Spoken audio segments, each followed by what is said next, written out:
Welcome back, ladies and gentlemen, to Lesson 2A in World History, Exploration and Expansion.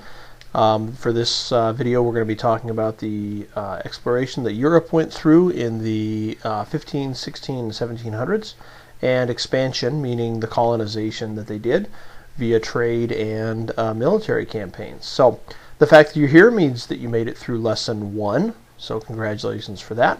And I'm excited to walk you through the beginning of this next lesson. The reading that you're going to be doing this chapter, or this unit, is going to be chapter 13, pages 407 to 413. So once you've watched this little video, if you would go ahead and take care of that, you'll have a really nice foundation for your assignment. What are we going to talk about today? Well, essentially, we're going to be taking a look at the following four things. What were the motives? What were the reasons why European nations wanted to explore outside of Europe? What were they hoping to gain? Second, what were some of the major trading nations and empires? Third, what were a little bit about some of the voyages to the Americas? We certainly know about some of those, Columbus being one, but what was the point of all that? And then finally, what was the economic impact of exploration, both for Europe and for the nations and peoples that they came in contact with in new parts of the world? Some key terms that we're going to need to know and that you're going to see in your assignment are conquistador, colony, mercantilism, the Columbian exchange, balance of trade, and caravel. So be looking for those words. So let's talk a little bit about how this connects with previous material. We know about the Renaissance, this rebirth of thought and an interest in kind of expanding one's horizons, certainly the idea of more intellectual connection with the world around them, and that basic worldview certainly had a lot to do with what was going on related to exploration.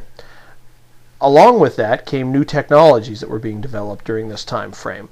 Better ships, compasses to make sure that they knew which way they were going, and more accurate maps. So all of those came together to allow more exploration to occur. Also, we had more money, so some of the trade and some of the growth of the individual allowed for some wealthy Europeans and European nations to start looking towards exploration, branching out a little bit. One of the classic examples that we'll take a look at was Portugal's Prince Henry. So what were the motives? What was the rationale or the reason why European nations decided to look outward and try to make connections with some of the other parts of the world? Well, the big one, as is the motivator in a lot of things, it was money. There's a picture on this slide of Marco Polo. Marco Polo is not just a game you play in the pool, but it turns out he was also an explorer who attempted to connect with China in order to expand markets, in order to have an opportunity to trade and make money between the Chinese and the Europeans. So that was certainly a motivation, making money. Also, there was fascination with new lands that they'd never seen before. The idea that you had new people, new cultures to explore was of interest, especially to the Renaissance intellectuals. Also, a desire to spread the religion being the Christian religion, to other parts of the world. So we can essentially kind of wrap up the entirety of the motives into three words: God, glory, and gold. So the first nation that really embraced exploration were the Portuguese. Portugal is a nation that's right next to Spain, has a large coastline, so certainly has an opportunity to have ships coming and going, lots of harbors, and makes an excellent place. In addition to that geographic locale, they also had a leader named Prince Henry, who was very interested in learning about what was going on around the world. He even set up schools to help people learn how to be good explorers. And he was really wanting to focus on the western coast of Africa. He was hoping to find gold in reality, but information that he brought back was also useful in terms of new maps and new information. And in 1488, he sent one of his students, named Diaz, to make it all the way around the southern tip of Africa, what's called the Horn of Africa. After that, he sent another one of his students, Vasco da Gama, who continues east around Africa and eventually makes it into the Indian Ocean. This is really important because now we've finally made it, the first European to make it around the vast African continent, and now in 1498 actually arrives in India. and has an opportunity to establish a completely water-based trade route to move spices from Asia to Europe, spices being a huge commodity at that point.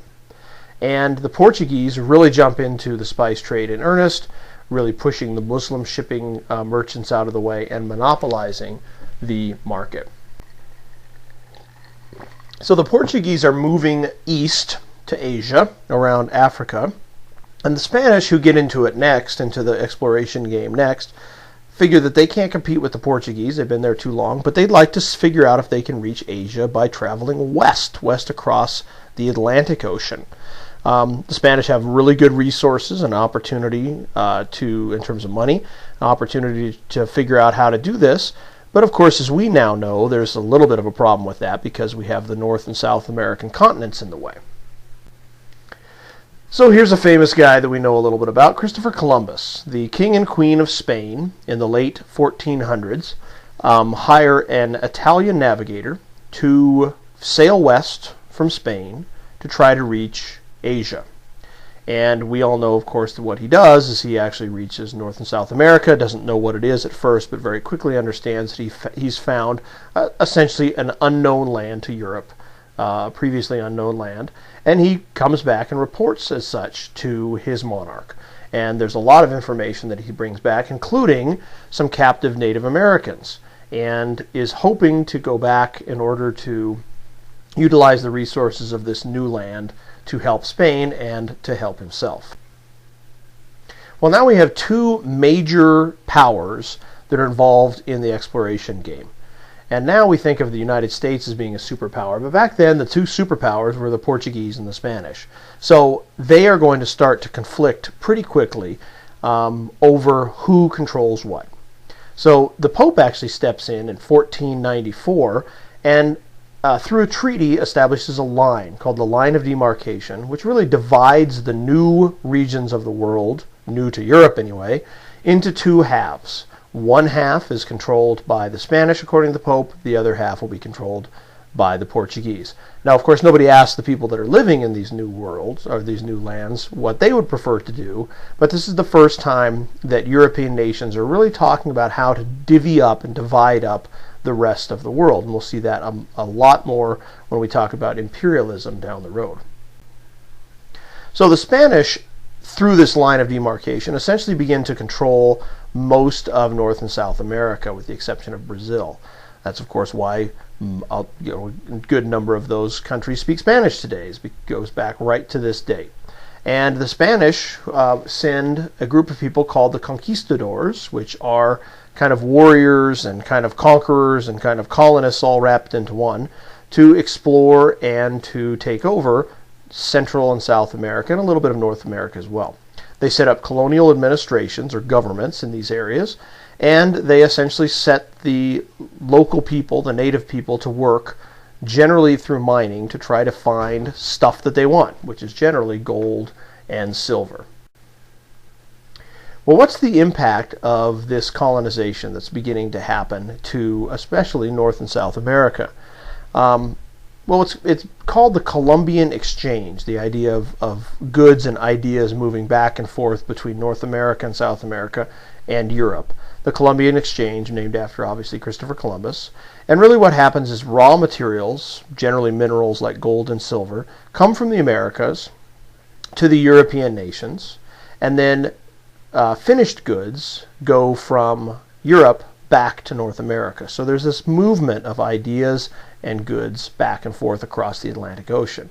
In addition, at the same time, we're now seeing some corporations, some companies that are starting to develop this trade network, one of which is called the Dutch East India Company. That will come up more as we start talking about colonization of North America in the next few chapters. So that gives you a little bit of an overview of what's going on in terms of trade, in terms of colonization, and in terms of exploration in this time frame.